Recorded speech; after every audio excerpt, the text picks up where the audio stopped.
Oi pessoal, tudo bem com vocês?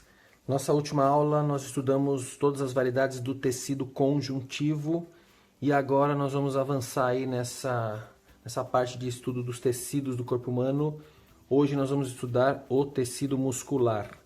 Então, primeiramente, observando aqui, pensar algumas funções gerais da musculatura para o nosso corpo.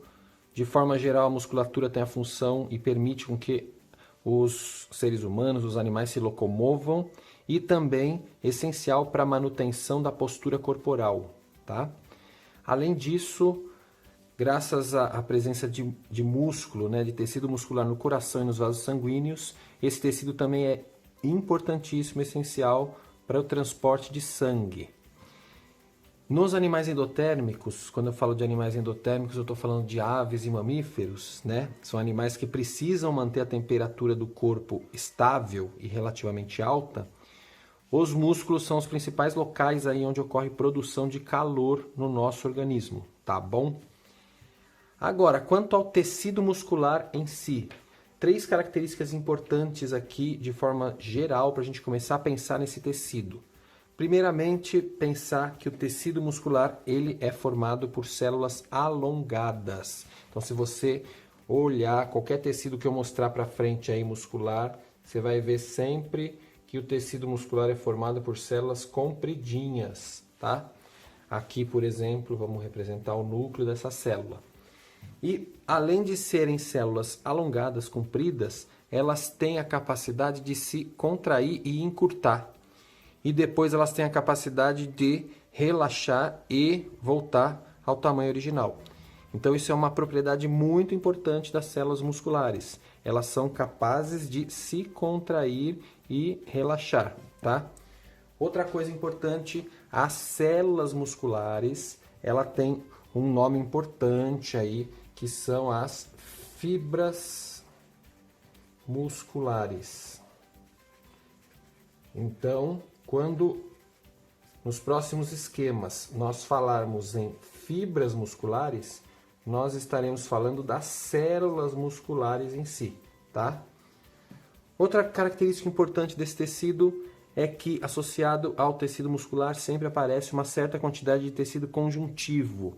Então, quando nós estudarmos estruturas de tecido muscular, pensa que num órgão, um tecido muscular nunca ele vai aparecer sozinho. Ele sempre está associado com uma certa quantidade de tecido conjuntivo, além da presença de vasos sanguíneos para poder levar nutrientes e oxigênio e terminações nervosas para poder dar o comando para que esses músculos funcionem, tá bom? Aí, aqui, nós temos aí os principais tipos de tecidos musculares que nós vamos estar estudando na sequência aqui daqui a pouco. Nós temos aí 2 grandes tipos de tecidos musculares, o tecido muscular estriado e o tecido muscular não estriado ou liso. Por que esse termo estriado? Quando vocês observarem daqui a pouco aí os esquemas de músculos estriados, vocês vão ver que as células, que são todas assim compridinhas, né? Então aqui eu representando um pedaço de uma célula muscular, por exemplo, vocês vão ver nos esquemas que vão existir vários risquinhos assim. E esses risquinhos aqui são as estrias transversais. Então, no caso desses músculos aqui, nós temos a presença dessas estrias transversais. Enquanto que a musculatura lisa ou não estriada, a célula compridinha aqui assim, ela não vai apresentar essas estrias, tá? E aí, num primeiro momento, observar que o músculo estriado ele pode ter 2 tipos diferentes, o esquelético e o cardíaco. Musculatura estriada esquelética está presente associado aos nossos ossos, é a nossa musculatura esquelética. Então, todos os músculos que nós temos aí associados ao esqueleto, e todo esse músculo que está associado à movimentação do corpo é a musculatura esquelética. Músculo cardíaco, típico do coração, e musculatura não estriada ou lisa, tipicamente de órgãos viscerais. Então, eu pus alguns exemplos aqui para vocês. Parede do intestino, do estômago, do esôfago, parede da bexiga urinária, parede dos vasos sanguíneos, né, que faz com que os vasos sanguíneos consigam contrair, Todas essas estruturas apresentam musculatura não estriada ou musculatura lisa, tá bom? Vamos ver uns esquemas na sequência para detalhar um pouco mais tudo isso. Venham comigo. Bom, gente, aqui essa imagem complementando as características gerais que eu falei para vocês, tá? Aqui para mostrar uma célula muscular, uma fibra muscular, quando ela está relaxada. Então, observem, é uma célula alongada e ela está relaxada.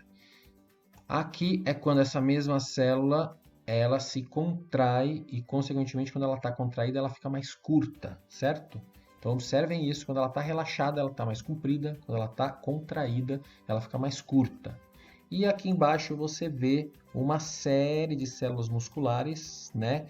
Esses roxinhos aí seriam os núcleos dessas células, mas aqui você vê estas células compondo o tecido muscular, todas elas com o formato alongado. Gente, aqui para vocês observarem então os 3 tipos de tecidos musculares que eu comentei com vocês. O primeiro aqui, o tecido muscular não estriado ou liso, presente em órgãos viscerais, que eu falei agora há pouco, como intestino, esôfago e assim por diante.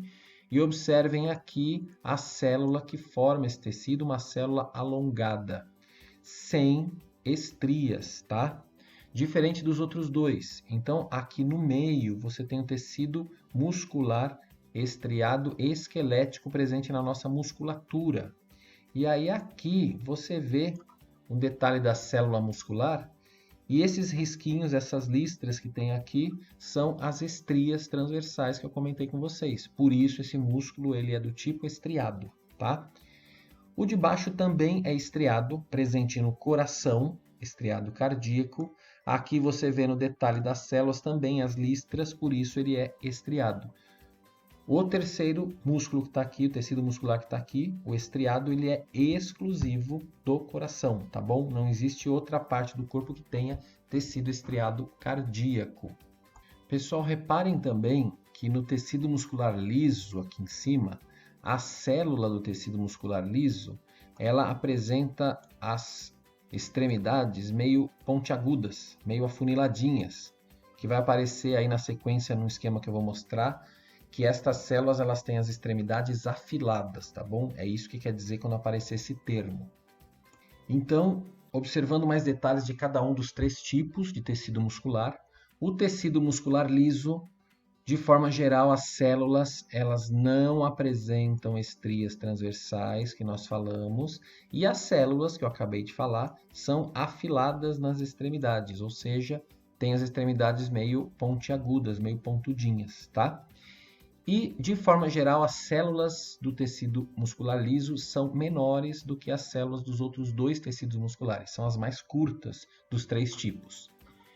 Quantos núcleos existem por célula? Apenas um núcleo, certo? Então, no esquema que vocês estão vendo aqui embaixo, né? Vocês veem essa bolinha azul que representa aqui o núcleo da célula, tá? Essa bolinha azul.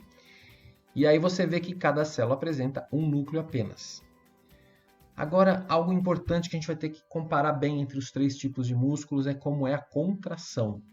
Então, musculatura lisa comparada às demais musculaturas, ela tem uma contração fraca. Dos 3 é o que se contrai de forma mais fraca e de forma involuntária. Você não controla a contração da musculatura do seu esôfago, do seu estômago, do seu intestino, da sua bexiga, tá? Então é um controle involuntário. Quem é que faz esse controle se não é um controle voluntário? Nós temos um ramo do sistema nervoso chamado sistema nervoso autônomo, que controla tudo o que acontece no nosso corpo que nós não atuamos, que é de atividade involuntária. Então, esse ramo do sistema nervoso, chamado sistema nervoso autônomo, ele controla a contração da musculatura lisa, tá? E além disso, comparado aos outros músculos que nós vamos ver na sequência, a velocidade da contração comparada com os demais é lenta. A contração dessa musculatura ocorre de forma mais lenta do que dos outros 2 músculos esqueléticos, tá bom? Gente, agora falando um pouquinho do tecido estriado cardíaco, antes de entrar no esquema para comparar com o anterior, eu quero que vocês vejam nessa imagem aqui, esses detalhes que eu estou apontando aqui, ó. que é a conexão entre células do tecido cardíaco, fazendo com que esse tecido seja um tecido todo ramificado, tá? Então isso aqui faz com que ele tenha uma ramificação maior. Então isso a gente vai ver na sequência aqui. Então comparando aqui tecido estriado cardíaco com o liso, nós vemos aqui as células do tecido cardíaco são mais curtas, são mais grossas do que as esqueléticas. Porém, elas são mais compridas que as anteriores, que as lisas, tá? Que as esqueléticas, que nós vamos ver na sequência, elas são mais curtas. Porém, comparado com a musculatura lisa, já é uma célula mais comprida. E o detalhe que eu pus aqui para vocês são células ramificadas, que eu chamei a atenção para vocês antes. Então, essas células se ramificam. O tecido cardíaco, as células dele acabam fazendo com que ele se constitua como se fosse um tecido meio que em rede, o que é muito importante para aumentar muito a resistência desse tecido. O tecido cardíaco, por conta disso, ele é altamente resistente, tá? Além disso, no tecido cardíaco existem estruturas chamadas de disco intercalares. Então, olha aqui embaixo no esquema, ó, essas estruturas mais grossinhas aqui, mais espessas, que limitam, né? São limites entre as células aqui, são os discos intercalares.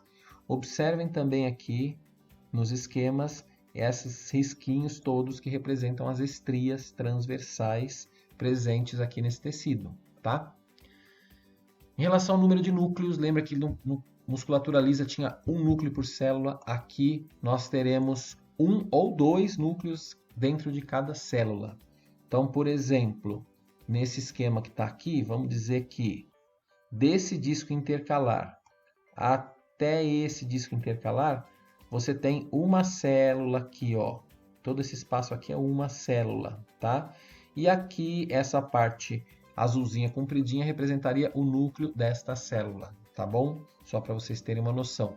Então, eles vão apresentar sempre um ou dois núcleos por célula e relativamente centralizados. Você vai ver que é bem diferente da musculatura esquelética que vem aí na frente, tá? Comparado com os outros dois tecidos, a musculatura cardíaca tem uma contração muito mais forte, né? Também de contração involuntária. Só que quem controla a contração desse músculo não é o sistema nervoso autônomo, mas sim o próprio músculo cardíaco. Na sequência eu vou mostrar um esquema para vocês poderem entender isso. Mas o controle nós dizemos que é miocardiogênico. O que é isso? Mio, músculo, cardio, coração. Então o controle é feito pela própria musculatura do coração. Ela é que controla a contração, né, e os batimentos cardíacos, inclusive. E comparado aos outros dois músculos, você tem uma velocidade rápida de contração. Comparado à musculatura lisa, é muito mais rápida e muito mais forte, tá bom? Bom, gente, para vocês poderem entender a questão do controle da contração da musculatura cardíaca, aqui você tem o esquema do coração. Imagine que você esteja olhando o coração de uma pessoa de frente, tá? Então aqui lado esquerdo e direito estão invertidos, porque você está olhando a pessoa de frente, tá bom? Então aqui nós temos as 4 cavidades que formam o coração: átrio direito, átrio esquerdo, ventrículo direito e ventrículo esquerdo, que eu esquematizei para vocês aí. E eu queria chamar a atenção de vocês para o seguinte: o controle da contração da musculatura cardíaca está no átrio direito. Então, todo o controle de contração vai acontecer aqui. E como isso vai acontecer? Repare que existe uma regiãozinha aqui que é chamada de nó sinoatrial. Tudo começa aqui. O nó sinoatrial é um conjuntinho especial de células musculares capazes de liberar uma onda, né? Uma onda elétrica, um choquinho mesmo. E você está vendo que existem fios que se propagam do nó sinoatrial ao longo do átrio direito aqui e vão aqui, inclusive, para o átrio esquerdo, tá bom? Então, esses filamentos eles chegam até aqui no átrio esquerdo e se propagam aqui ao longo do átrio direito. Então, o que vai acontecer? Esse nó sinoatrial dá um primeiro impulso Esse impulso se propaga por esses fios aqui para os dois átrios e isso determina a contração dos átrios do coração, tá? Aí, quando esse estímulo saiu daqui do nó sinoatrial e esse estímulo chegou aqui nessa outra estrutura chamada nó atrioventricular, aqui é gerado um segundo impulso. E aí o que vai acontecer com esse segundo impulso? Ele vai se propagar por esses filamentos para poder estimular a parede, ó. Tá vendo esse monte de filamento aqui, tá? Aqui e também aqui. Esses filamentos vão se propagar pelas paredes dos ventrículos e com isso determinam a contração dos ventrículos, né? Então, você, por exemplo, só para você ter uma ideia, se você pensar no pulso, né, que é o batimento cardíaco, você vai lembrar que ele é um tum-tum, tum-tum, tum-tum, tum-tum. E esse tum-tum, na verdade, o primeiro tum, primeira batida, que é mais fraca, corresponde à contração dos átrios. Veio do momento em que esse nó sinoatrial mandou o impulso e fez os dois átrios se contraírem. O segundo tum do coração, que é mais forte, mais vigoroso, vem a partir da geração do impulso do nó atrioventricular, que faz com que haja a contração das paredes dos dois ventrículos. E os dois ventrículos têm a parede muscular mais forte, mais espessa que os átrios. Por isso, o segundo batimento cardíaco é mais forte, mais intenso, mais vigoroso que o primeiro. Tá bom? Bom, gente, e aí o terceiro tipo de tecido muscular é o tecido muscular estriado esquelético. Comparando com os outros dois, as células desse tecido são células bem alongadas, são as mais alongadas dos três tipos e contém estrias transversais, como nós já vimos. Por serem células muito alongadas, essas células possuem vários núcleos, tá? Cada célula é muito comprida com muitos núcleos, com o detalhe desses núcleos não ficarem no meinho da célula, mas eles ficam todos meio nos cantinhos, quase que encostados aí na membrana da célula, tá bom? Comparado com os outros dois, né, músculos que nós já vimos, a contração dessa musculatura ela é forte, comparado com a musculatura lisa, e é o único tipo de músculo do corpo de controle voluntário. Então você tem uma parte do sistema nervoso chamado sistema nervoso voluntário que vai controlar o momento em que você quer contrair essa musculatura ou não, tá bom? Além disso, é uma contração rápida, né, especialmente comparado com a musculatura lisa, e também rápida, assim como a musculatura cardíaca que nós vimos agora há pouco. Gente, aqui uma observação dessa imagem, tá? Aqui você vê dois músculos trabalhando juntos aqui. Então, nós temos o bíceps, que é o músculo que está sendo mostrado por esta seta aqui, ó. Esta aqui é o bíceps. E nós temos o tríceps, que está sendo mostrado por esta seta aqui, tá? Esta seta aqui está mostrando o tríceps trabalhando. O que acontece? Para um movimento como o do braço, que ele vai se dobrar ou se esticar, nós usamos o termo flexão para quando ele dobra e extensão quando ele estica. Nós temos que ter aí uma ação de pares de músculos, e especialmente pares de músculos que trabalhem com ações antagônicas. O que significa essa palavra? Pares de músculos com ações opostas, contrárias, tá? Então, por exemplo, quando você, nessa situação aqui, tá? Nessa situação aqui, vamos botar uma seta. Essa situação aqui, você vai contrair, aliás, você vai dobrar o músculo, né? Flexionar o braço e dobrar o braço. Qual músculo que vai agir para que você consiga dobrar o braço? O bíceps está aqui. Então, o bíceps que está aqui, ele contrai. No que ele contraiu, ele encurta e através desse tendão ele puxa o braço e o braço acaba dobrando, tá? Só que olha o detalhe. No que o bíceps contrai, para que o movimento do braço efetivamente aconteça e você consiga dobrar o braço, esse músculo que está aqui, que é o tríceps, ele tem que relaxar para deixar o braço ir. Então, bíceps contraiu, tríceps necessariamente tem que relaxar, tá? Agora vamos pensar o contrário. Imagina que você quer esticar o braço. Como é que você faz para esticar o braço? esse músculo aqui, que é o tríceps, agora é ele que contrai. Quando ele contrai, ele encurta. E no que ele encurtou, ele vai puxar o braço aqui, ó, através desse tendão que eu estou mostrando aqui, tá? Essa parte branquinha aqui é um tendão. E aí no que você contraiu esse músculo, esse tendão puxa o braço aqui por baixo e, consequentemente, você estica o braço. Agora o detalhe importante. Para que você consiga esticar o braço, o tríceps contraiu, só que simultaneamente o bíceps tem que deixar o braço ir. Então ele tem que relaxar. Então na hora que você estica o braço, tríceps contrai, bíceps relaxa. Portanto, nós dizemos que quando você tem esses movimentos de flexão, extensão, movimento do esqueleto, tem que existir aí no corpo pares de músculos com ações antagônicas trabalhando, tá bom?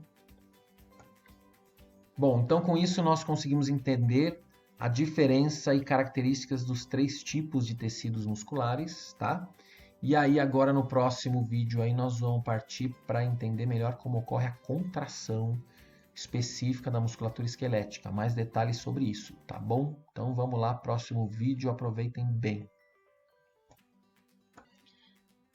Gente, aqui só para complementar que eu falei para vocês sobre flexão e extensão. Então do lado esquerdo aqui você tem a situação do braço, no momento que ele ocorre, que ele realiza flexão, tá?